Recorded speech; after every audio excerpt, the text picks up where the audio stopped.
Hey guys, welcome back to Rakhwal. In this video, we are going to see a data collection policy in the Sophos Endpoint Central. So just click on Add Policies as we usually do.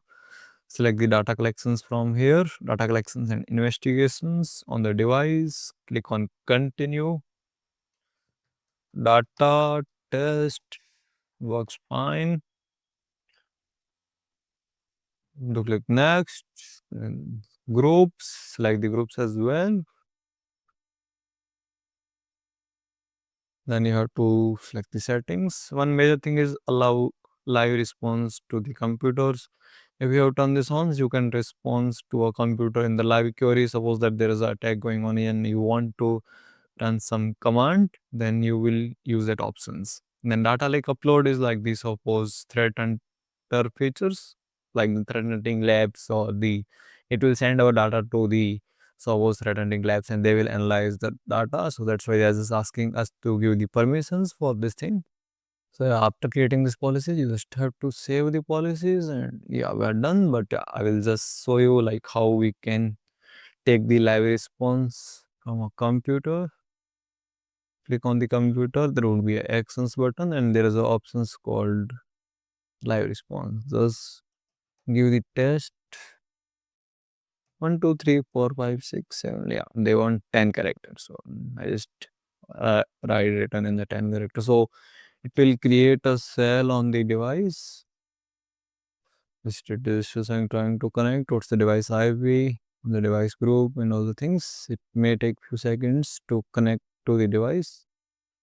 Let's see a few more options here in the actions button, like the extended adaptive attack protections, diagnose. If you want to create the forensic snapshot, you can create that as well. We will discuss that in next videos. As of now, it is still saying no. So probably there's some issues with the policies. So I've set this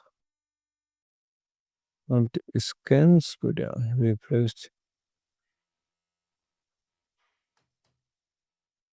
Maybe the status is red because of that. So let's reset the health as well.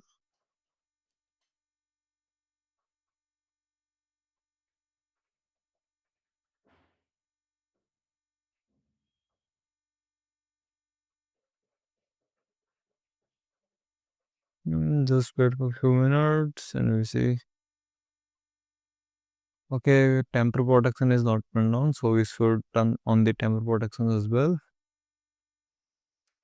So after that, like this is the temper protection fast forward. Without this, no one would able to remove the Sophos from the device. So yeah, and you can also do the admin sign in with this protection passwords. Let me show you that as well.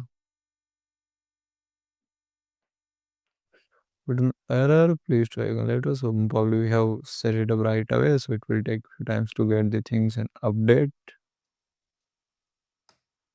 Yeah, we are able to log in as admin. Okay, let's check the same thing is we are able to, yeah, we are able to connect. Okay, these are the directories available. I'm not much familiar with Windows CMD, but I just want to show like what are the things there. So you would be getting the admin access of that specific device as a administrator user. You can put an exes, you can download anything, you can get the some specific file from the device if you want to. We can perform all of these actions using this incident response or the live response feature. Okay guys, thanks for watching my videos. We will meet in next videos.